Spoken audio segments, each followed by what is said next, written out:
Bonjour à tous, soyez les bienvenus sur le plateau de C'est le Sud. Ravi de vous y retrouver en ce vendredi. Mais oui, week-end approche, un beau week-end ensoleillé. En plus, je fais le petit point météo voilà, qui s'annonce. Mais on va parler surtout aujourd'hui pour préparer votre week-end et peut-être découvrir les lieux qui sont dans ce livre.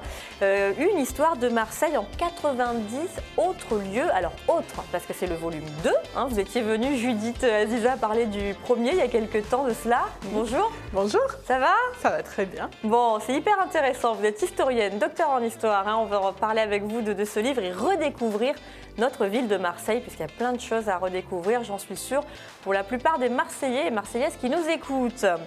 Alors, vous serez certainement devant votre télé demain soir aussi pour suivre, vous savez, cette émission hyper connue où on découvre des talents avec des voix magiques et extraordinaires. Et on a Aza avec nous à distance. Bonjour Aza. Merci de m'accueillir, bonjour. C'est un plaisir. Vous avez grandi à Marseille, que vous avez quitté il y a quelques petites années pour vous installer justement à la capitale, à Paris, pour le travail et puis votre passion, le chant. On parlera avec vous de ce passage télé et comment vous vous y êtes préparé dans quelques petites minutes. Et puis laissez-moi vous présenter Carole, elle est fidèle au poste comme chaque vendredi avec sa recette que vous attendez tant. Bonjour Carole. Bonjour Alexandra, bonjour à tous. Alors aujourd'hui on va se faire un petit gratin de poisson, c'est vendredi. C'est bien, oui. Mais vendredi, poisson, et vous avez vu tous ces beaux épinards que je vous ai amenés pour vous faire envie. Judith, elle a remarqué tout de suite. Quand elle s'est installée, elle a dit « Ah, les épinards !» Et elle m'a même dit « Ah, mais moi, je les achète frais, les épinards. » Donc voilà, c'est bien. Je dois vous convaincre. Elle a marqué un point, parce que moi, on en reparlera tout à l'heure, mais je dis si on manque de temps, comment on fait, surgelé, pas surgelé. Bon, elle va tout nous dire, Carole. Je vais tout vous dire. Encore un peu de patience, mais pour commencer, on va parler, comme je disais, de ce beau livre. Il est tout frais, tout beau, tout nouveau, le nouveau livre de Judith. Alors, je le disais tout à l'heure, avec un premier volume qui était, lui, consacré plutôt à des lieux situés en centre-ville. Et là, vous vous éloignez un petit peu avec celui-ci, Judith. Tout à fait. On essaye un peu, alors on va quand même parler un peu du centre-ville, parce que le centre-ville est quand même assez emblématique du patrimoine marseillais, mais j'ai choisi dans ce tome-là de m'intéresser à des quartiers excentrés, comme la Madrague Nord ou la Madrague Sud, donc la Madrague Montredon, ou encore Saint-Barnabé, les Égalades, voilà, où il y a plein de choses à découvrir finalement, même dans le quartier de la Timone. Voilà.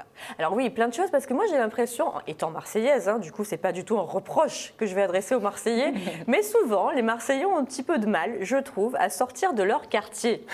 Ils connaissent bien leur quartier, alors ils vont se balader parfois à Cassis, à La Ciotat, un petit peu en dehors de Marseille, mais est-ce que c'est vrai, est-ce que vous avez le même ressenti que moi, est-ce qu'on a du mal finalement à s'aventurer dans les quartiers alentours ? Alors, effectivement, en fait, il y a vraiment une différence quand on est au nord ou quand on est au sud ou à l'est, justement, où on reste dans un périmètre qui est plus ou moins le centre-ville plus son quartier et les quartiers limitrophes. Et en fait, on s'aperçoit quand on va se balader dans la ville qu'il y a plein de choses à découvrir dans les autres quartiers. Ah oui, il y a plein de pépites. Vous avez grandi où, vous, tiens, Carole, parce que vous avez grandi à Marseille? Je suis née dans le 13e arrondissement de Marseille, oui. Saint-Mitre, entre Château-Gombert et Saint-Jérôme. Oui. Le quartier arménien, puisque j'ai habité longtemps dans la maison de mes grands-parents arméniens. Voilà, donc je suis partie à 13 ans à Aix. Voilà. Et autre quartier arménien vers le 12e. C'est intéressant ce qu'elle dit, Carole, aussi. Est-ce que les différentes vagues, justement, d'immigration à Marseille ont aussi façonné le village de certains quartiers, vous qui êtes historienne, Judith? Tout à fait. En plus, je travaille en ce moment dessus, sur l'immigration arménienne à Marseille et l'implantation. D'ailleurs, dans le livre, je l'évoque puisque je parle du camp Odo et que je parle aussi des flux de population qui ont marqué la ville, que ce soit les immigrations italiennes ou arméniennes ou encore celles des Français rapatriés d'Algérie. Et là où ils ont fait souche, et en l'occurrence, on va trouver des communautés arméniennes assez bien implantées dans le 12e, dans le 10e et également du côté de Saint-Antoine et dans les quartiers nord. Et, voilà. 12e, 13e, c'est vrai. Alors 90 lieux, qu'est-ce qui a déterminé votre choix? Parce que c'est pas facile de choisir parmi tous les lieux, les sites un petit peu justement méconnus et intéressants de Marseille. L'idée, c'était de parler du patrimoine visible, c'est-à-dire ceux qu'on pouvait avoir sous les yeux en allant se promener, mais aussi d'évoquer les traces du passé qui nous aidaient à comprendre en fait finalement comment la ville s'était construite et pourquoi tel immeuble était à tel emplacement, pourquoi telle rue était là et comment elle avait été bâtie.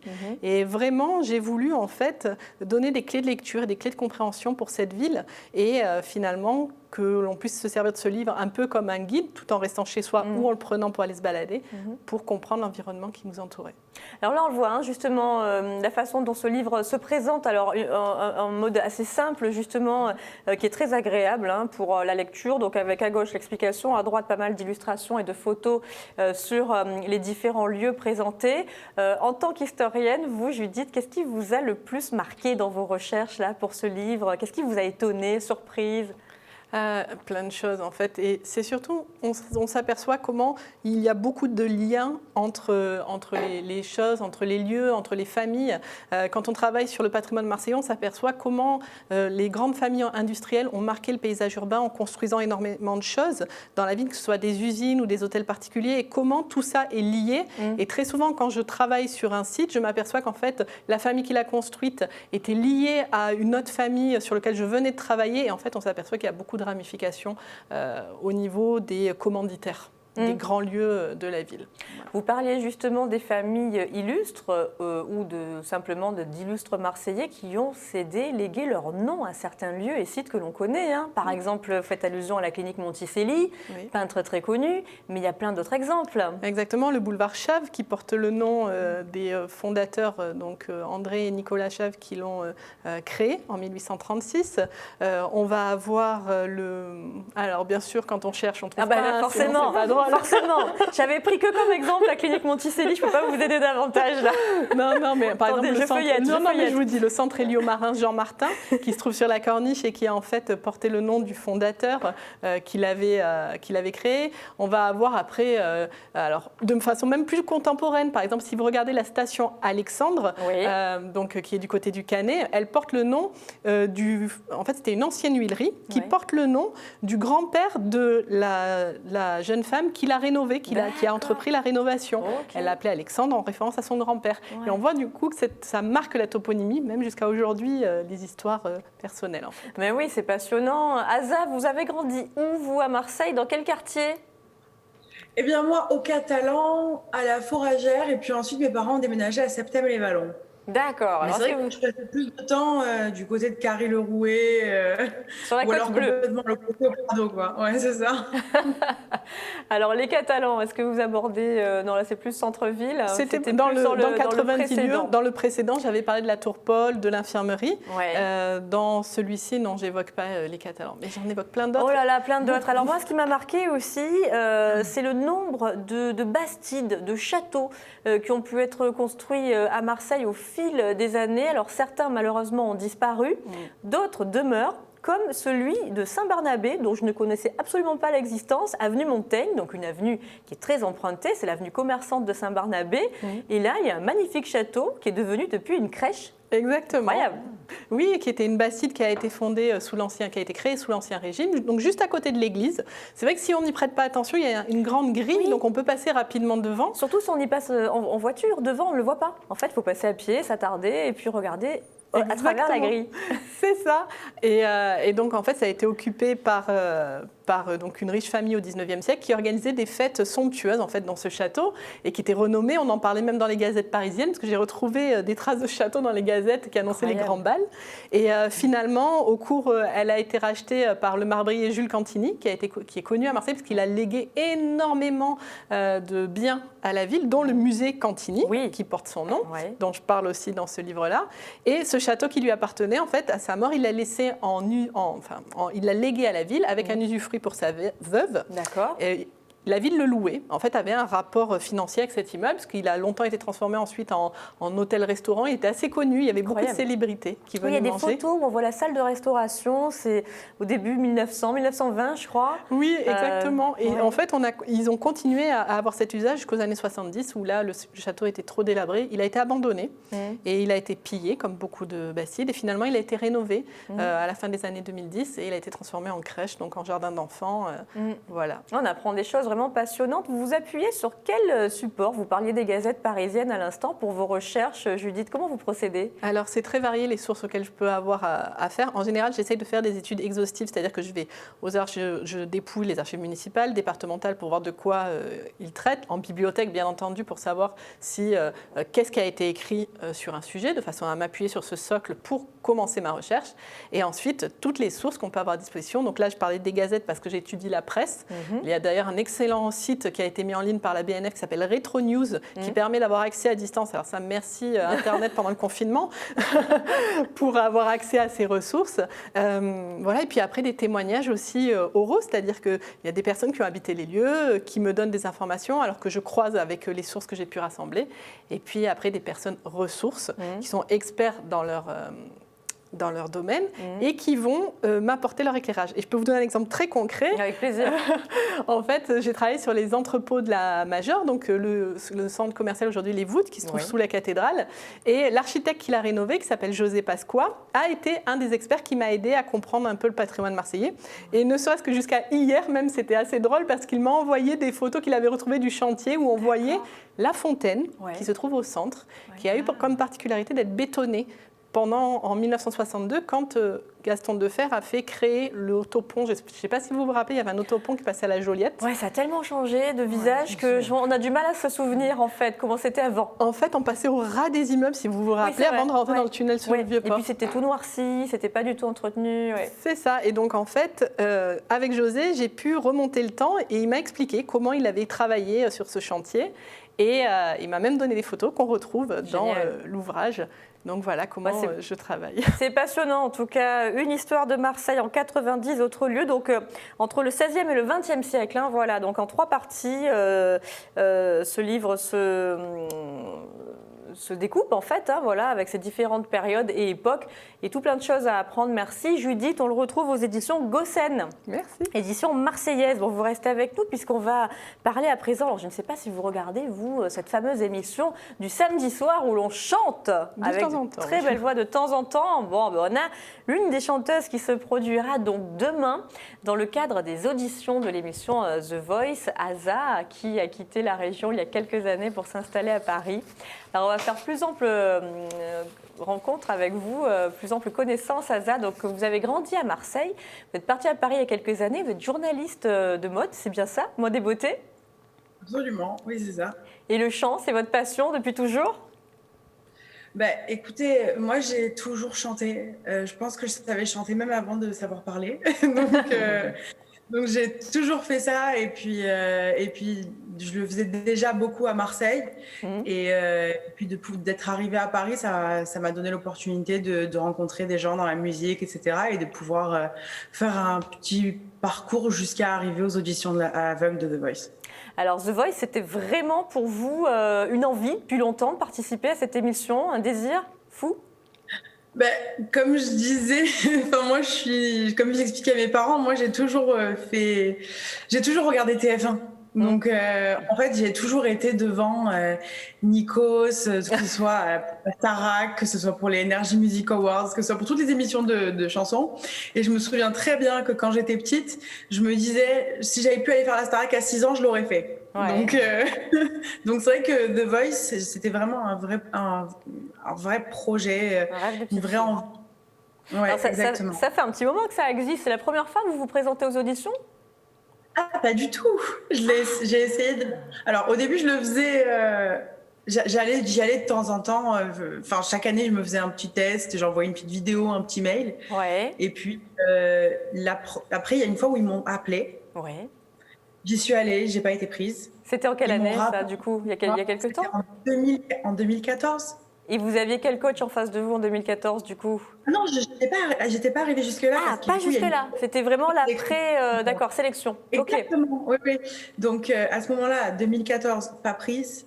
C'est l'année où Slimane a gagné. Ouais. Non, pardon, l'année où Kenji a gagné, je crois. D'accord. Je suis pas sûre, il faut vérifier. On vérifiera. Mais de tête, c'est ce qui me semble. Et puis ensuite, on m'a encore appelée et j'ai encore pas été prise. D'accord. Mais là, vous n'avez pas lâché, hein, du coup. Toujours cette envie, cette volonté de continuer et de persévérer. Et du coup, là, quand ils m'ont rappelé, c'est passé. Bon. Alors, il y a toujours à peu près 2-3 ans d'espace. J'imagine que c'est un trac immense, non, de se produire devant 4 fauteuils tournés et dans lesquels sont installés 4 grands noms de la chanson française. Qu'est-ce qu'on ressent? C'est extrêmement flippant, en fait. C'est vrai que j'étais assez... Et puis, vu que j'avais tout ce truc-là où j'avais essayé depuis tellement longtemps... Ah, en plus, oui. J'avais du mal à réaliser que j'étais là. Donc, du coup, j'étais toujours dans ce truc de qu'est-ce qui va se passer? Est-ce que je vais y arriver maintenant que je suis arrivée jusque-là? Est-ce que c'est pour que personne ne se retourne après avoir été en joie? Ah oui, donc on rumine un petit peu avant, beaucoup de pression avant de se produire. Et puis, c'est une grosse machine. J'imagine qu'en coulisses, il y a plein de monde qui vous accueille, qui vous oriente, qui essaie de vous rassurer peut-être aussi? Oui, ouais. Vraiment, pour le coup, la production de The Voice fait vraiment en sorte qu'on soit super bien, en fait. Et ils sont vraiment aux petits soins, que ce soit tout. Ils viennent nous voir, ils viennent nous ramener des thés. Limite, ils vont nous les faire boire. Enfin, ils prennent tellement soin de nous. Genre, c'est incroyable. Bon, ça c'est bien, ça vous met... Pour avoir travaillé dans les médias et avoir eu une expérience dans les médias et puis dans les boîtes de prod, etc., je vois vraiment que pour le coup, on est extrêmement chouchoutés. Ils font vraiment attention à nous. Bon, pour que vous vous sentiez en confiance et que vous puissiez donner le meilleur de vous pendant ces quelques minutes capitales, justement, où peut-être l'un des coachs ou plusieurs vont se retourner demain. Alors, lequel vous fait le plus rêver de coach, justement, entre nous, là? Lequel vous inspire le plus? Écoutez, sincèrement, je suis inspirée par les 4. Alors, on rappelle les noms, peut-être. Il y a Florent Pagny, il y a Marc Lavoine, Amel Bent et Vianney, qui est un petit nouveau cette année dans l'aventure, puisque c'est la première fois qu'il s'assoit sur le fauteuil de coach. Les 4 vous conviendraient? Oui, en fait, je vous avoue, je suis arrivée jusque-là, je veux juste y aller, quoi. Donc oui, et puis c'est 4 artistes formidables, donc quelle que soit l'issue, j'aurai beaucoup de chance. Ne serait-ce que même d'être arrivée jusque-là. Et alors, on n'a pas le droit de dire la chanson, de donner le nom de la chanson que vous allez chanter demain soir, Aza, mais est-ce que vous pouvez nous dire déjà quel type de musique vous plaît particulièrement? Vous êtes sensible à quel style musical, vous? Qu'est-ce qui vous a fait grandir? Qu'est-ce qui a mûri votre oreille pendant toutes ces années de chant? Écoutez, moi, je suis née à Tunis. Donc, je suis arrivée à Marseille, j'avais une semaine, parce que ma mère était déjà de moi à Marseille. Et donc, du coup, j'ai grandi, j'ai cette culture orientale. Et du coup, j'ai grandi avec un mélange de musique orientale et occidentale. Et c'est vrai que du coup, je me retrouve beaucoup dans cette fusion. Et c'est ce que j'essaie de créer dans mon propre univers. Bon, peut-être que vous nous avez donné, sans le vouloir, une piste pour la chanson de demain. Peut-être qu'il y aura quelques sonorités orientales dans le titre, on verra bien. Peut-être, qui sait. Bon, en tout cas, on vous souhaite le meilleur, Aza. On croise les doigts pour vous, pour demain. On suivra l'aventure, on verra si des coachs se retournent. Et puis, comme vous m'avez confié avant de démarrer que vous reveniez souvent à Marseille. J'y suis. Ah oui, à un moment c'était chaque semaine, mais maintenant c'est chaque mois du coup, parce que là je vais descendre pour regarder l'émission avec mes parents parce que c'est notre petit rituel. Donc bon, toujours près de Marseille. Et puis d'ailleurs j'ai beaucoup parlé de Marseille dans The Voice. Ah, c'est bien. Vous portez On m'a demandé PSG ou l'OM, croyez-moi que j'ai pas hésité. Vous avez bien fait, Aza. Bon, génial. Bon, on prendra de vos nouvelles et puis si un jour vous passez par là, vous viendrez nous raconter si l'aventure se poursuit, comment tout cela s'est passé sur ce plateau. On vous accueillera avec plaisir. On croise les doigts, on ne dit rien et puis à bientôt. Vous restez avec nous. Est-ce que vous aimez bien la bonne cuisine? Tiens, Aza, est-ce que vous êtes gourmande? Ben oui, et puis j'aime les épinards aussi. Ah, ben voilà, les fameux épinards de Carole dont on va parler maintenant. Alors, ces épinards frais, bien sûr, Carole. Que j'ai tenu à amener sur le plateau, alors que la recette que je vous propose, c'est un gratin de poisson. Sympa. Parce qu'en fait, sur YouTube, j'ai régulièrement des abonnés qui me demandent toujours des idées pour agrémenter le poisson, pour en faire des plats simples. Moi, c'est ce que je fais. Il y a toujours des plats familiaux, voilà, très accessibles. Mais quelquefois, il y a des mamans qui me disent mes enfants, ils ont des a priori négatifs sur le poisson. Donc, et c'est pour ça que j'ai trouvé cette idée de gratin donc poisson avec beaucoup d'épinards et un petit peu de pommes de terre. C'est bien. Et je l'ai testé à la maison avec des jeunes, des moins jeunes. Et je pense que ça va plaire même à ceux qui sont vraiment réfractaires au poisson. Bon, bah écoutez, moi je trouve que ça donne pas mal envie. Hein. Judith, qu'est-ce que vous en pensez de ce gratin-là? Complètement. Alors, pour les ingrédients, je vais donner donc, la liste des ingrédients. Donc, pour le poisson, alors vous pouvez prendre un poisson blanc. Alors, soit vous avez un poisson qui vous reste de la veille, par exemple, que vous avez mis au four, une dorade, on va récupérer des morceaux. Si vous avez au congélateur des filets de merlan, des filets de cabillaud, vous pouvez les utiliser. Tout ça, ça fonctionne. Si jamais vous n'en avez pas, je vous conseille d'acheter des dos de cabillaud. D'accord. Le dos de cabillaud, vous prenez 100 grammes par personne à peu près. Et ça s'effrite facilement, Justement, donc ça doit être facile pour ça faire tombe le bien, gratin. voilà, c'est parfait pour cette recette. Ensuite, on va prendre des épinards. Donc les épinards, on en parlait tout à l'heure, toutes les deux. Elle a l'habitude de les cuisiner, donc elle sait bien que ça réduit. C'est un peu ingrat, l'épinard frais. Comme les brocolis, comme toutes ces feuilles, là, ça réduit. Mais sincèrement, vous voyez, ça s'achète en branches comme ça. Donc là, il y a à peu près 500 grammes. D'accord. Mais une fois qu'on a pris l'habitude, ça vaut la peine parce que le résultat de faire soi-même ses épinards à la crème et d'en faire un gratin, ça n'a rien à voir. Vraiment rien à voir. D'accord. Bon, on évite le surgelé. Allez, 600 grammes d'épinards, en ce moment, on en trouve partout chez nos producteurs. Et en Provence, on en a quasiment toute l'année en frais. D'accord. Voilà. Et puis, dernier petit ingrédient pour faire notre gratin, c'est un petit peu de pommes de terre. Une petite pomme de terre par personne, juste pour apporter du moelleux. Et après, le reste des ingrédients, c'est pour assaisonner. On va prendre du sel, du poivre ou du piment, de l'huile d'olive, de l'ail, un petit oignon. Et pas de crème fraîche alors? Ah, alors justement, on va mettre de la crème fraîche. Et là aussi, c'est comme pour les épinards frais. Si vous pouvez la faire vous-même. Non, de la crème fraîche. On s'en sent plus. Épaisse au lait entier. D'accord. Et si vous trouvez au lait cru, on en trouve quelquefois. C'est le top. Alors, si vous trouvez au lait cru, votre gratin, écoutez, alors la terre ça va entière faire va en un liant exceptionnel. D'accord. Voilà. Bon, après, c'est noté. Je vais mettre un petit peu de concentré de tomate aussi pour les épinards. Et puis, je crois que je vous ai tout dit dans les ingrédients. Voilà. Bon, de toute façon, ça c'est affiché, notez bien. C'est affiché. Donc, c'est 400 grammes de cabillaud. 700 grammes si on peut d'épinards, une petite pomme de terre par personne. Et le reste, on a vu la crème fraîche et tout. Allez, montrez-nous, On Carole, va voir ça en images. On a hâte. Alors, on va commencer ce week-end par équeuter donc, les épinards. On tire comme ça sur la branche, ça vient très vite. Et donc là, ce qui est bien, je les ai rincés aussi, on va les couper, mais sans s'appliquer grossièrement, comme ça, voilà, en 2 minutes. C'est pas important.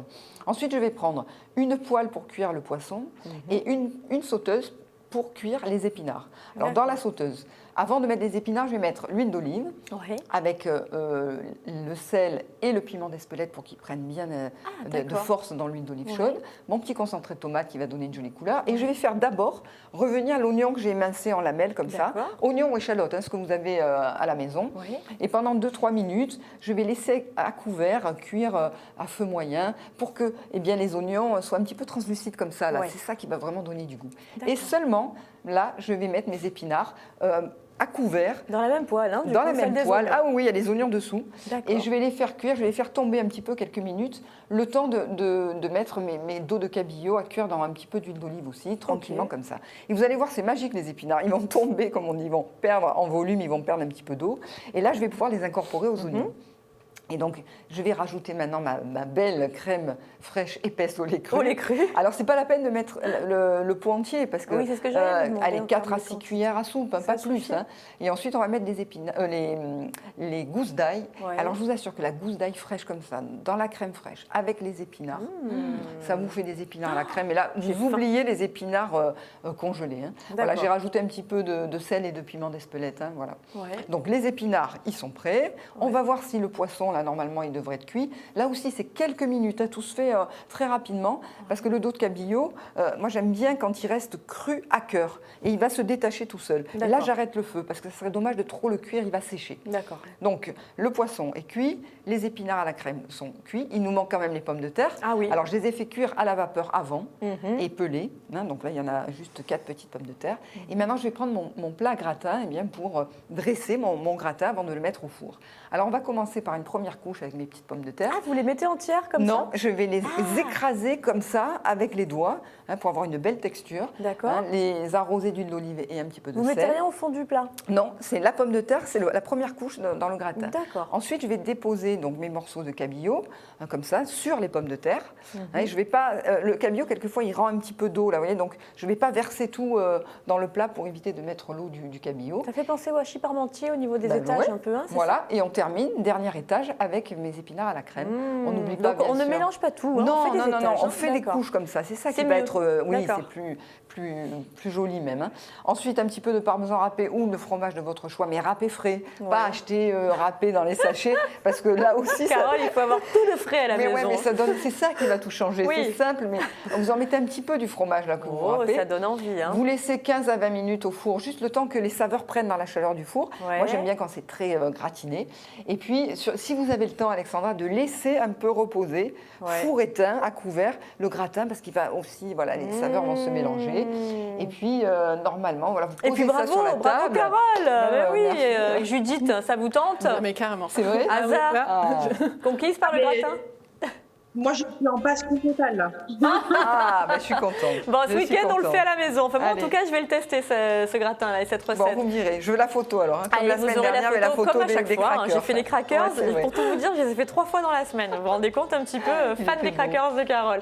Merci mille fois. Avec plaisir. On vous retrouve demain sur votre chaîne YouTube à 11h pour une nouvelle recette. Et dans la Provence aussi. Et dans la Provence, il y aura la recette du gratin. Voilà, vous pourrez tout avoir déjà noté. Comme ça, vous n'aurez plus qu'à découper. Merci beaucoup. Aza, on vous embrasse. On vous dit M pour demain et puis à bientôt j'espère. Merci Judith. Et je rappelle que ce beau livre, Une histoire de Marseille en 90 autres lieux aux éditions Gossen est disponible. Voilà, pour tout apprendre ou découvrir sur notre belle ville de Marseille.